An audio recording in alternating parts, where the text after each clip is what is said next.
So hi, everyone. My name is Janna, Ritzcovan, Synovec, and as it was mentioned, I lead marketing for IBM Watson Advertising and Weather, and we are a business unit within IBM that is focused on bringing IBM's expertise in artificial intelligence to the media and marketing industry. And I am beyond thrilled to be joined here today by Zena Arnold, who is, as was mentioned, the Chief Digital and Marketing Officer for Kimberly Clark. So in Zena's role, she leads their global marketing teams and drives initiatives to accelerate digital transformation across the company. And Zena has held previous leadership roles at P&G, at Kellogg's, and most recently, she headed up growth at Google for their Chromebooks business. So welcome, Zena. Thank you, Janna. Great to see you. Glad to be here. Well, I'm super excited to get to chat with you today, especially given your brand and technology leadership experience. We are at this really unique moment in time when there's a ton of disruption happening, both in our society, but in our industry too. And consumer behaviors have changed. People are doing a ton more online. And really, I think if you look at companies over the past year, they've had really no choice but to accelerate their digital transformations to just keep up. So I wanted to just kind of talk a little bit about how has the pandemic impacted Kimberly Clark's approach to digital marketing, and how has it changed how you go about connecting with your consumers? Yeah, I mean, I don't need to tell you or anyone here that the pandemic's changed everything. For us, it's changed a lot about how we think of go-to-market broadly. So everything from sales to marketing, even beyond that. From a marketing standpoint, I'd say we've been on a journey, and it's only accelerated to evolve from a pure focus on just driving awareness to now building relationships with consumers. So, in the past, that was difficult or impossible to do at mass scale, but now with digital and with data, it is possible. So we're in the midst of that transformation, and it's not easy. For us, really, we're spending a lot of time thinking about what the value exchange is. So we in the past, it's been all about our product and what price it is, but when you look at so many successful startup brands out there, they've figured out this new relationship and service world because they were born in a digital first world. So we, as a more set of established brands, we have the luxury of scale, but just haven't spent as much time thinking about how to build that one-to-one relationship. And so that's where we're focusing. Yeah, no, it's so increasingly important. And I would argue that or imagine, kind of getting a consumer's attention now that they are on more devices, more platforms, choice has exploded. It's even harder than ever. And then once you get their attention, keeping that loyalty is also a challenge. And there was a report, I think it was a trust report from Edelman that cited 8 out of 10 consumers are going to continue to buy a product that they trust. And as a marketer, this notion of trust and building trust is an interesting one to me. I think, some people think it's all about, you have to provide utility, and you have to fulfill a basic need. Others say, it's very much rooted in the experience and how that product makes you feel.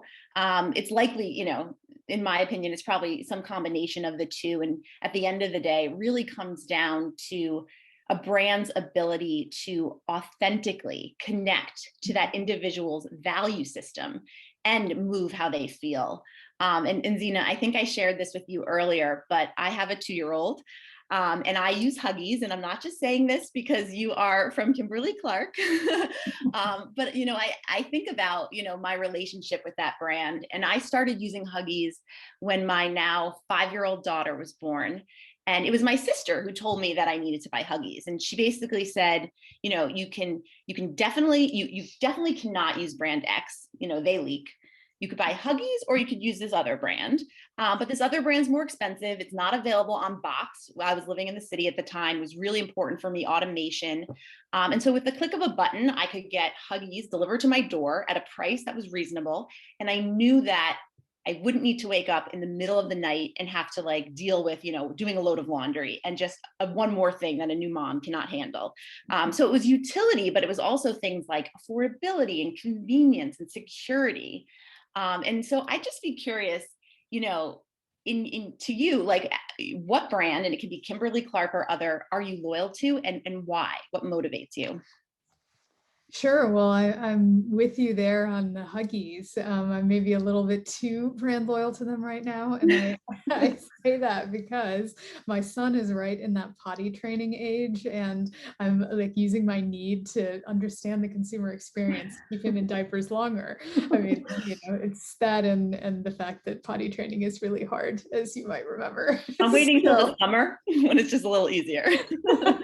yeah, exactly. That's my answer all the time. Oh, we'll try it again in a few months. So yes, Huggies 100%. But for a non-Kimberly Clark brand, I'm a big fan of Everlane, which is a direct-to-consumer clothing company.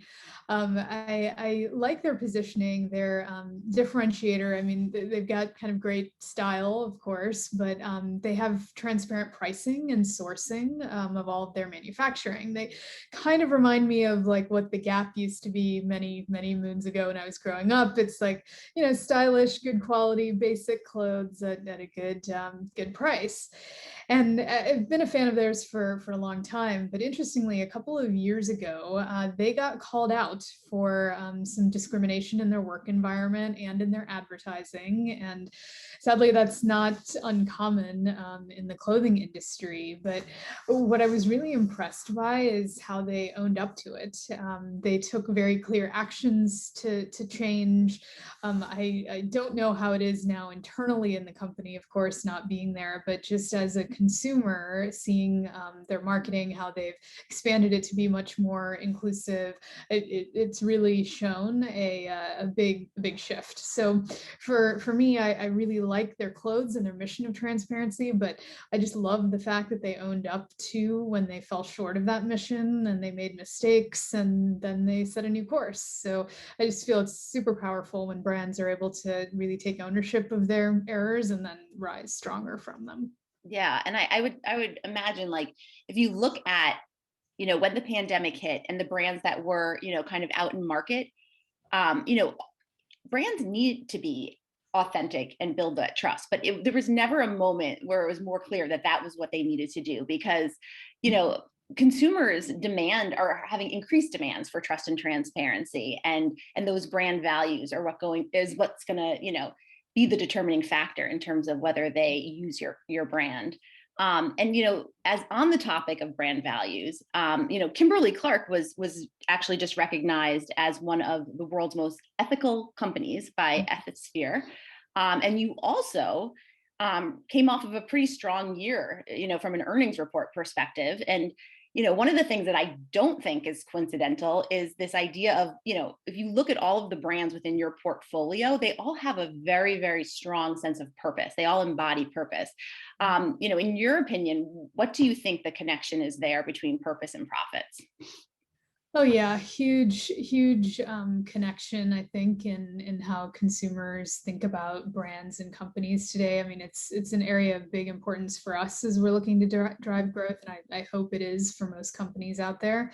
It's I think this gathering consumer awareness of the impact that businesses can have on sustainability, on social movements. I mean, people want to know that the money they're spending for branded products are supporting things that they believe in, and I think, over the past 20 plus years, more and more brands have stepped up in that way. And now it's setting a new expectation. I mean, I have a few examples that I love to share from KC on how we're doing it. One of my favorites is our global Kotex She Can initiative. Mhm. And Kotex as a brand exists to ensure that a period never gets in the way of any woman's progress. And this is just such a powerful purpose. And I really love that it came out of the history of the brand. It was actually born during, I think it's World War II, maybe, when nurses on the front lines started using like sterile gauze pads to maintain or to take care of their periods while they were helping soldiers, and it was like, we can't let this stop us. We've got work to do, and that's how the product was developed and created. So it's this really powerful purpose that travels the globe and gets activated in a lot of different ways. I mean, you've probably seen a lot of the articles out there recently about the impact of the pandemic on women, just millions of women and girls dropping out of school or leaving the workforce, and it's sadly reversed like years of progress. And so one of the things that we've done over the past year is donating millions of Kotex products, to COVID-19 response, relief efforts across the world, to schools, education, so women, frontline workers, can get an education, can do their jobs, and don't have to let their periods hold them back. And I think it's something that's really resonated a lot with our users, as we're seeing the response we get in social and other places. Another one I have to brag on a bit, the KC team. I really love an initiative that we just launched here in the US. It's a partnership between Cottonelle and Black Health. And Black Health is a nonprofit organization that looks to reduce the impact of racism on Black health through education and action. And so we're donating, we're developing some programming for Black people with critical information about colorectal cancer. I had no idea this is actually the second leading cause of cancer-related deaths amongst Americans, and Black Americans have a 40% higher death rate compared to white Americans. But this is one that, if it's caught and treated early, it has a 90% survival rate. As you can imagine, it's not exactly an easy topic to talk about, and I really love that we're working with Black Health to address the stigmas and reduce the barriers associated with screening for colorectal cancer, and providing like the health education resources, testing and screening tests for people to do at home. And it's just bringing conversation to something that wouldn't normally really be talked about. And I honestly look at something like that, finding meaningful purpose and cause for even a product as maybe mundane as toilet paper, and think about how that can be an inspiration really to any and every brand and company to live their purpose. I love both of those campaigns. I think when you think about, women, Blacks, different groups have been disproportionately affected by the pandemic, and the way that your brands are connecting with their, who they are and meaningfully connect is making, such an important difference. And, when you think about it, it's now super important that brands are showing up and building these, trusted connections. But this is challenging to do in ways that, consumers are going to feel like that connection was authentic. And it's about to get even harder once identifiers go away. There's going to be more fragmentation for marketers to navigate. We're already, kind of seeing the rise of mini walled gardens from retail players like Walmart and Walgreens. And so, that's one of the reasons at IBM why we are really just excited about the role that advanced tech like artificial intelligence can play in our industry's future, and why we are champions of open and transparent tech that can create, interoperability between these different environments, and that doesn't need to rely on personally identifiable information. And so would love to just learn a little bit more about how Kimberly Clark is preparing for these seismic industry changes, and what role you see advanced tech like AI playing into that picture.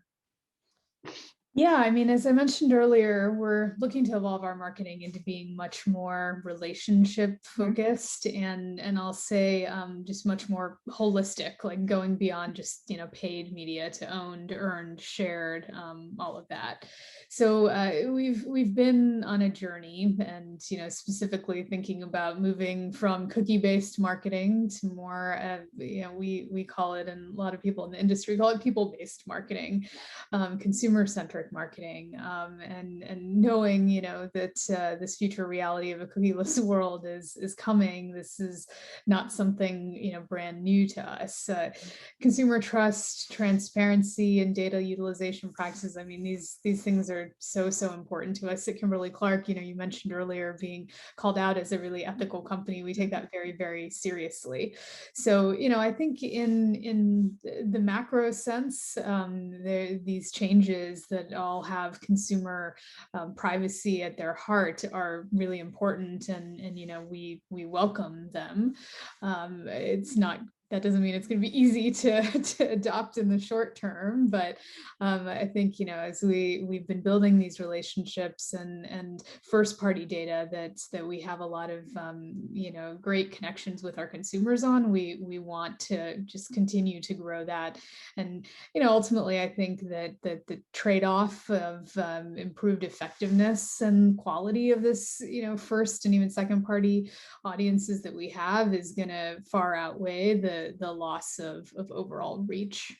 Yeah, no, I agree. I think we have almost been given this opportunity to kind of look at the past, what hasn't served us, and figure out, how we want to better serve our consumers, and lean into things like first party data and advanced tech and like AI, and see how we can better engage them and create those value exchanges that you talked a little bit about in the beginning.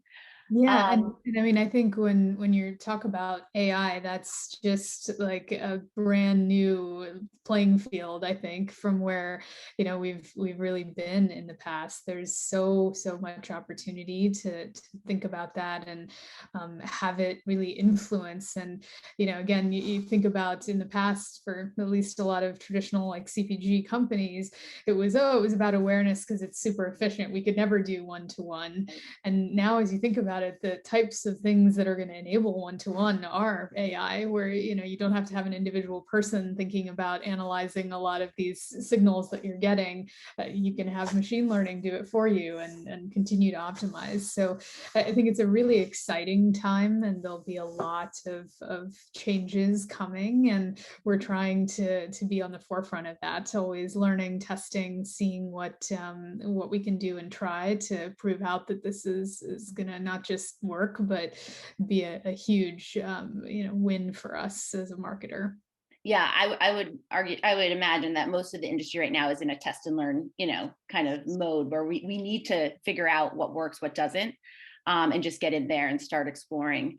And, related to your comment about, the need now is personalization at scale, and how do you achieve that? And then, when you layer on the fact that there will be, data deprecation, AI, because it can make sense of all types of different data sets, like first party, like, weather, like other environmental data sets, can be this secret weapon that helps marketers have those connections in relevant ways, because it's predicting what they might want versus, having to lean on something like an email address. So there's a lot of potential there. I'm really super excited about that. Yeah, I mean, I don't know if you have any examples that you can share that you're particularly excited about, because yeah, I think this is a fascinating area, and I'm always interested in hearing like who's doing it well and where we can learn from. Yeah, absolutely. Well, we obviously partnered with, Kimberly Clark, which we were super excited about for our Call for Creative initiative. I would say, last March, right around the time the pandemic hit, we saw a bunch of brands just pulling back because, as we kind of talked about through this discussion, brands in market needed to be on point with their consumers. They needed to be there helping them with value, purpose-driven messages. And if they got that wrong, there was a lot of potential downside. And so we have a technology called Accelerator, which is a predictive creative solution that leverages real-time data inputs, device type, DMA, engagement to predict the optimal creative permutation to serve up to a user. And then it learns from that engagement, gets better over time so that it can serve the right creative to the right audience. And so we offered it up to brands like Kimberly Clark, like MasterCard, like the Ad Council for their purpose-driven campaigns. And we saw some great results. The Ad Council came in addition to Kotex, and they leveraged it for their Love Has No Labels campaign. And due to the performance, they've come back, and they're actually leveraging it in this new their vaccine hesitancy campaign, because they know that, like, different groups have different reasons for not wanting to get vaccinated. So they need personalized messaging at scale. And so they're leveraging the insights, and they're learning a ton more. They're learning, for example, that, warm colors are resonating better with their audience than cool colors, and taking those insights and informing their larger strategy on their website. So they're using that to really serve their consumers and educate and help fight one of what is arguably the biggest challenge of our time. So I think there's a lot of potential here. And I think we're just scratching the surface. And I think what we've found is that a lot of, AI isn't new. And, it was buzzy 5 years ago. So to come and kind of talk about it, people are like, yeah, I get it. I'm using it. But when you kind of peel back the layers of the onion, most people aren't exactly sure how they're leveraging it. And primarily what we've uncovered is it's being leveraged for things like the automation of media buying and selling. Yes. Whereas there's a ton more opportunity to really capitalize, use natural language processing, to have that one-on-one conversation, predict the right creative permutations to serve up to an audience. So I think our industry is just scratching the surface. And because we're at this moment in time where there are changes to traditional identifiers and we need to rethink how we go about targeting and engaging, it's going to play a larger role, and should and will. So I think there's a lot of great stuff on the horizon there. Yeah, I mean, I love what you said about getting some insights that are feeding back into other places, right? So knowing that certain colors were more appealing or messages are more appealing, then that's not just AI on the back end doing your automated bidding. It's really bringing it out into how you appear as a brand. So that's, yeah, awesome to see. I think that's exactly where we're going. Yeah, and I mean, I think, and the other key piece is that it's, these improvements and optimizations are happening in real time. So it kind of eliminates the manual setup, the manual work that's required, so that we can sort of, as a marketing discipline, get back to the work that really matters, get back to winning the hearts and minds, get back to figuring out what do our consumers want, need, and expect from us, and lean more heavily into those awesome purpose-driven campaigns you were talking about. So I think it's going to free us up to, get a better calibration between that art and science. That I think is why we all kind of got into this, craft for the first, in the first place. But speaking of the discipline of marketing, it is changing. It's become much less qualitative and much more quantitative, given the rapid growth of technology, given the acceleration of, digital consumption and adoption by consumers. Having, been at both a technology company, at a marquee brand, what advice do you have for other fellow marketers looking to grow and advance in this industry? I'd say don't be afraid of diving deep and getting specialized knowledge.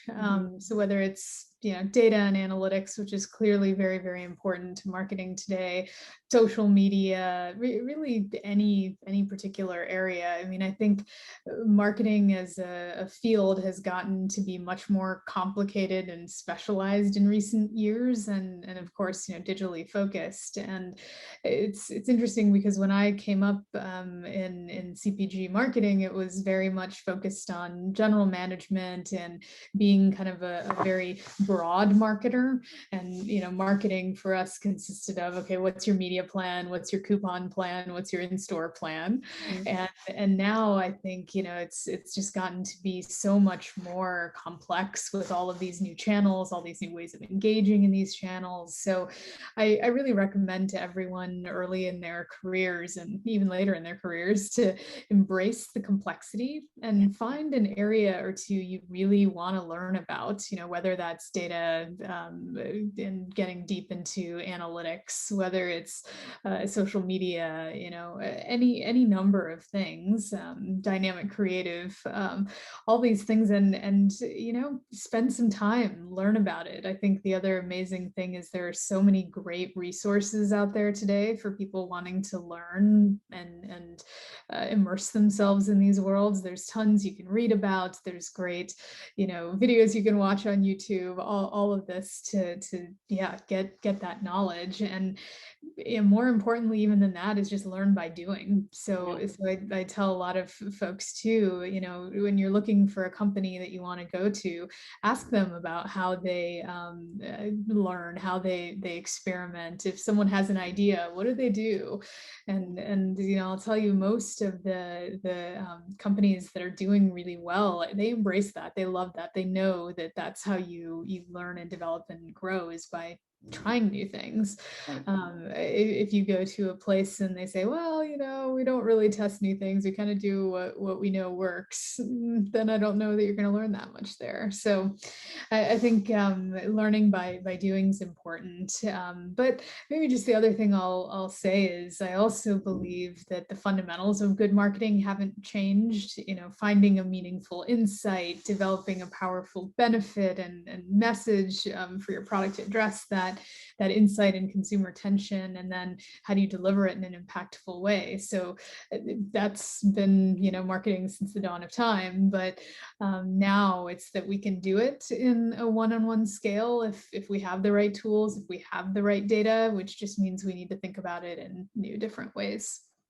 I absolutely agree with what you just said about the fundamentals exist. It's just now we have these tools that can augment and enhance how we go about doing that, and doing that at a different scale and a different level of personalization. And that's what I think gets me the most excited.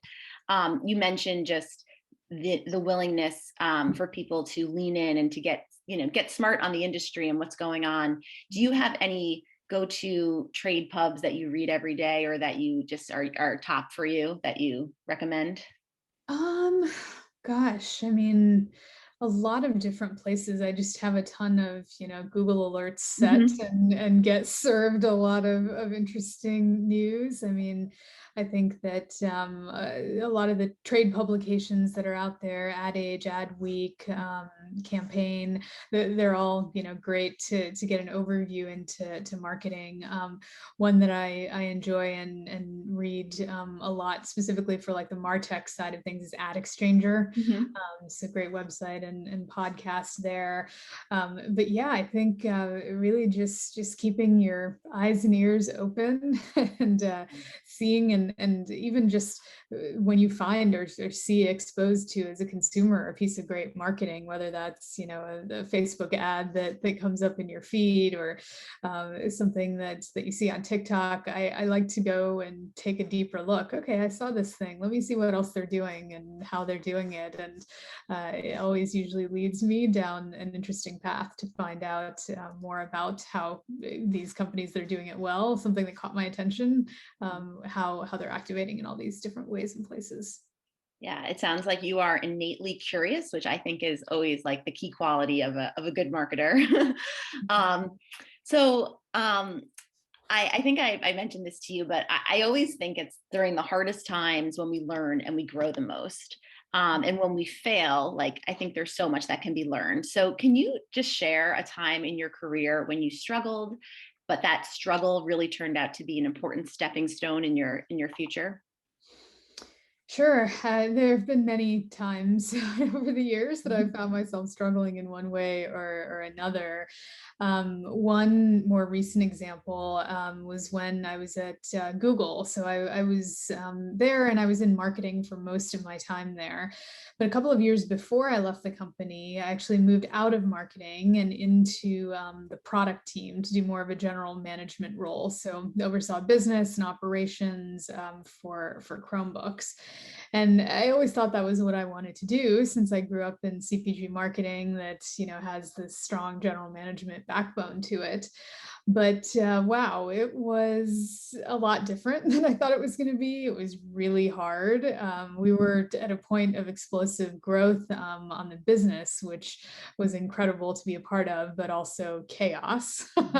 So I liken the experience to boot camp. I mean, it was going through it was not exactly fun since it was so hard, and there were many moments I didn't know what to do since I was just being pushed to my limits and had to learn along with a lot of other people that were learning since we were growing so fast. But I mean, coming out of it, I realized how much I learned and delivered, and that was just an awesome feeling. Like looking back, like wow, I climbed this mountain, and it was crazy coming up, but I'm here. This is great.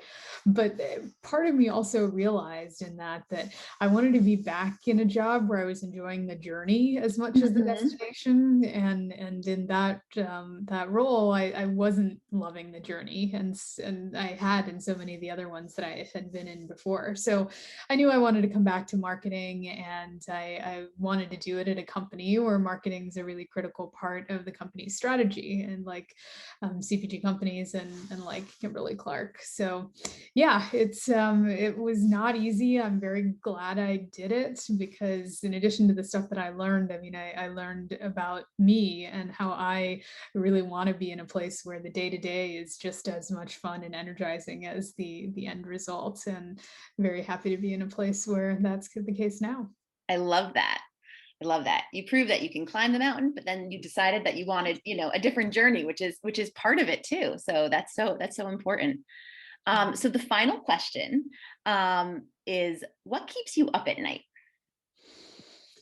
Yeah, I'd say it's a few things, but maybe the biggest, we're undergoing a lot of transformation as a company right now, like both things that we're driving and also because of all these macro forces in the world right now that we've talked about. And what keeps me up is thinking about how we can drive the change we need and yet not burn out our people along the way. I mean, especially with everything we have all been through this past year. It's been crazy. I mean, I think I maybe mentioned this in the beginning. I haven't met my team in person because of the pandemic. So I've been in this role almost a year now, and it's very surreal and strange. And we think about how the boundaries between work and home have kind of evaporated because my family life is now 6 feet away instead of a commute away, and that decompression time is something that I've found that I really miss. So I think for me really it's like I want to be able to build trust with my team and with the entire broader organization. I want them to know that I have their backs in this, that we're going through a lot of hard times in the world right now, and we're pushing for even more change as a company, and that's not easy. But I think it's really important that we push, that we try, because if you kind of say, well, everyone's very burnt out right now, let's just sit back and sit out and we'll figure it out later, I think then you let the world pass you by. So to me, it's really important that the effort is there in trying, and it's part of my role as a leader to make failure less of a huge all-encompassing thing. I think it's okay if we fail. We should be failing at things, because if we're not trying enough, then or if we're not failing enough, then we're not trying enough. So yeah, it's my job to make sure everyone feels that way, but given everything going on, it's not easy. So I'm very much looking forward to the world opening back up again and getting back to seeing each other face to face and being able to form some of those relationships at a deeper level. I completely agree with you as it relates to, this is the time we have to continue to push, but it's almost like we have to push empathetically. We have to recognize that there's so many other things going on and that everyone's worlds have blurred. But there is also opportunity for us to, rather than, figure out what we can do and how we can learn and how we can, continue to grow during this time. So love that. And we just had a question pop into the chat. If you're open to it, it says, what are you most excited for in the year ahead, both in marketing and personally?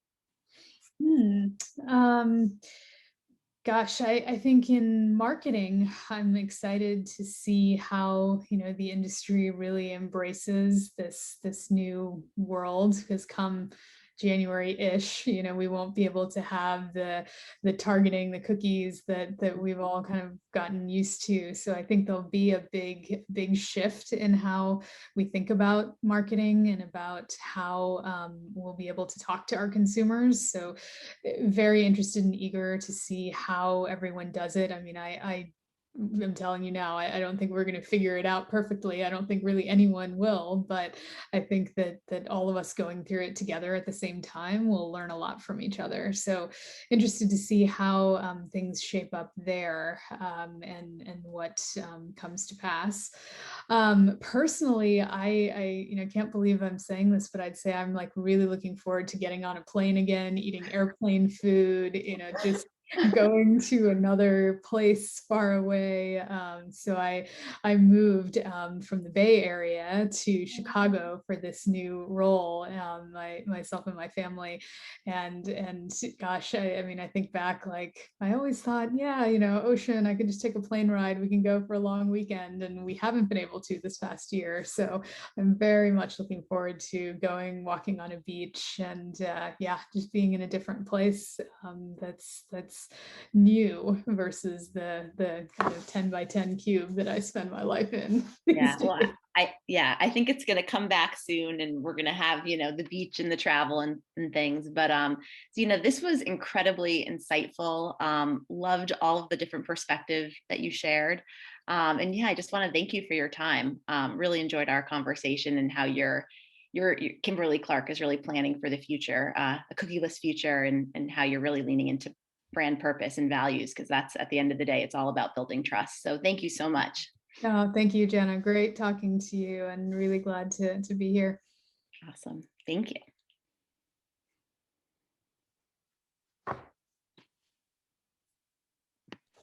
Well, that was fantastic. Sorry, I was a bit delayed there in my transition back to the stage, but no, I mean, Zena, always wonderful having you, and Janna, amazing job. I got to say, I'm right there with you. This was supposed to be a big travel year for me. I don't know if I probably mentioned this before. I was going to bring my wife to Cannes. We were going to go on our first no kid vacation, right? Like we'd be at South by Southwest right now in Austin. I'm right there with you. I'm itching. I'm like in my spare time, I'm like looking at things for 2022 travel. I know it's crazy, but it's just the mindset we gotta give ourselves. There's like a light at the end of the tunnel. And I'm not that kind of person. I don't like to live on an airplane by any means, but I think we're all going to see the biggest travel boom we've ever seen in this country over the next year. So that should be fun to watch. But really amazing stuff. We really appreciate your time. So thank you both, and hopefully we'll have you again soon. Thank you. Thanks, David. All right. Thank you to everybody who's been tuning in here and on YouTube. We've got one more amazing session we have coming up to round out the day. So we're gonna bring up our closing speakers in just a moment. While we wait, I think it's gonna be in just a second. We have Derek Lewis, the president